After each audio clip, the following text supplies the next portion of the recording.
What a card that was.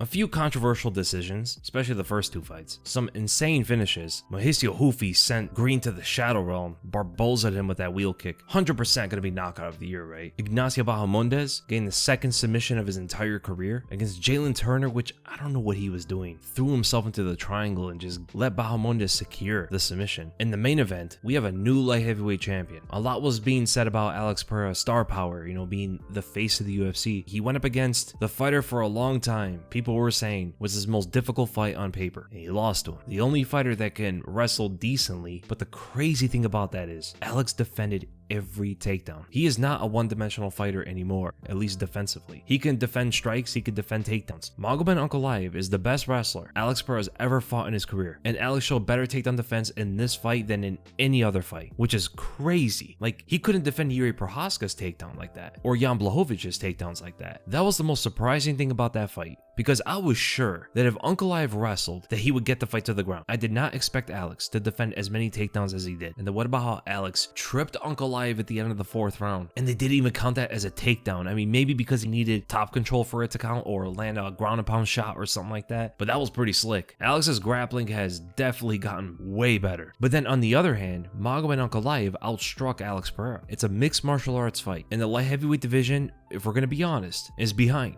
There's not a lot of guys that are well-rounded in this weight class, and Ankalaev just showed the entire division you have to be well-rounded to be truly the best in the world. He won an entire round in a championship fight by holding Alex Pereira up against the fence. He didn't even need to get him to the ground. Just wrestle him against the fence and keep him there, and he won an entire round doing that. It makes the striking easier for him. Is it boring? Yeah. Is it effective? Yeah. That's how you win fights now. Mario Batista did that against Jose Aldo. So did Merab against Jose Aldo. The fighters do have to get away from the fence, but at the same time, they just reshoot a takedown. Rinse and repeat. The fence is helping the wrestler. I don't know if they have to start scoring takedown defense or whatever it is. I have no idea. I never like seeing fighters holding the other guy up against the fence. Yes, those guys should be able to defend against that, but I don't know. Something happened along the way in the light heavyweight division where the fighters there just stopped wrestling. I mean, if you look at the John Jones days, I mean, all those guys are wrestling, all of them. They can strike, they can wrestle, they can do it all. But we'll see in the rematch, because both fighters could do some fine-tuning in order to increase their chances. I think Alex needed to throw more punches. He came out there with a kick-heavy game plan and also moving back. So initially, Ankalaev wasn't pressuring him as much, and Alex had a lot of success with the leg kicks. But then Ankalaev used that leg kicking game plan against Alex by walking him down, offsetting him constantly, which is what happens when you constantly throw kicks and you have to move backwards, because there wasn't many counter punches from Alex. He was looking to defend takedowns and just throw kicks, and his corner was telling him the same thing. The corner was telling him in between rounds to keep throwing kicks, when what he needed to do was throw more punches. He landed only 11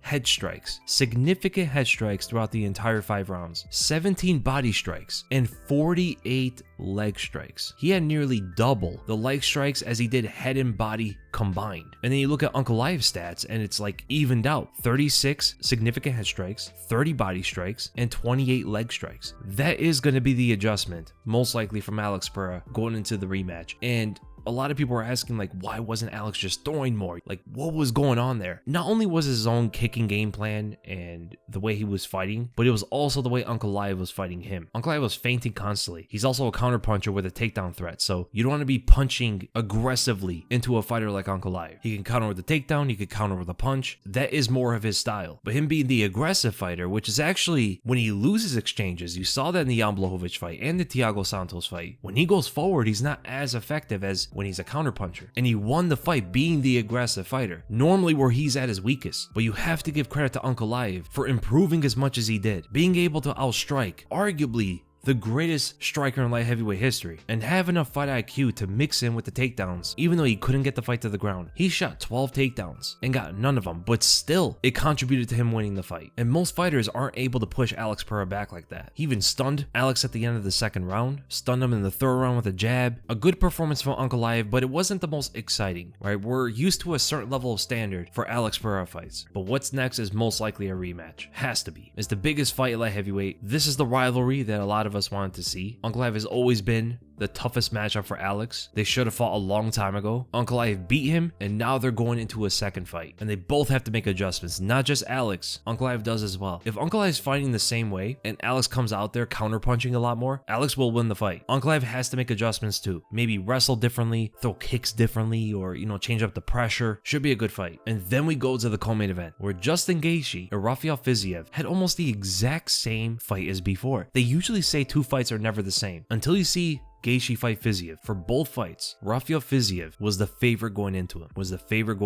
Both of the first rounds, Fiziev started strong, landed good shots, good kicks, good punches on the inside, winning the first round. And then in the second round of both fights, Gaethje starts landing the uppercut, the exact same punch. He dropped him in the second round of the second fight, the most hurt I've ever seen Fiziev in the UFC. That was the moment that showed that Gaethje is still there. The Holloway knockout loss did not destroy him. He is still one of the best lightweights in the world. As soon as he landed that punch, I knew, okay, Gaethje's still in this. This guy hasn't lost a step. He fought the exact same fight. And then in the third round, for both fights, Fiziev starts slowing down. He starts to gas out. Gaethje starts landing more punches, great clinch work, and wins by decision. Both competitive fights. I could watch these two fight every weekend. It's always exciting and a great striking match. And the thing is, Gaethje also wrestled in both of those fights. He shot multiple takedowns against Fiziev in their second fight. And Fiziev actually took him down. A Muay Thai fighter getting a takedown on someone like Justin Gaethje. That's why even strikers in moments should be shooting takedowns too. Absolutely amazing fight. Credit to both guys, and Justin Gaethje is back in the winning column. Did you guys notice on his gloves the UFC logo wasn't on there? He may have scratched off the logo, speculating maybe something with the Onyx brand. They didn't see eye to eye with the UFC regarding the whole glove branding thing. And Onyx is Trevor Whitman's glove brand, and maybe that's what it was about, but who knows. For his next fight, I would like to see him fight Dan Hooker. Reschedule it. It was going to be an amazing fight, because I don't imagine him fighting Charles, or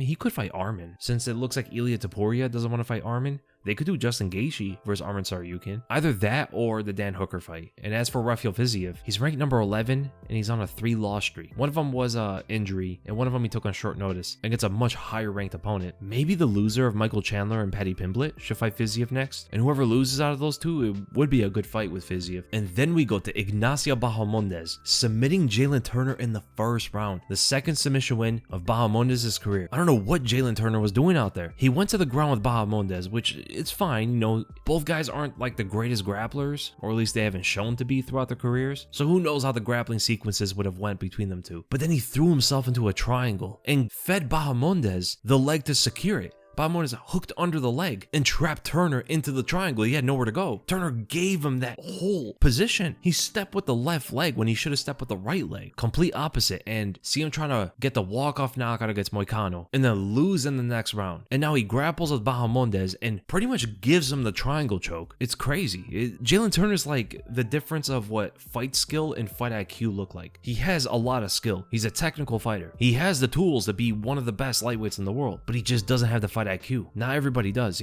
But now that Ignacio Bahamondes submitted him, he is going to be ranked. And he's a very good fighter. He has higher fight IQ. He's very skilled, excellent striking skills, able to submit you off his back. He has those long legs, makes it a lot easier. Absolutely phenomenal win for Ignacio Bahamondes. And then we go to Amanda Lemos versus Iasmin Lucindo. They were laying on top of each other for 3 rounds. And I did not think Amanda Lemos would win like that, because her wrestling's always been one of her weaker aspects of her game, and she won because of it. There was a lot of wrestling with strikers in this card, which is great to see. You see the evolution of Amanda Lemos and getting better in different disciplines, but it was not an exciting fight at all, especially after the wheel kick knockout of Mauricio Ruffy.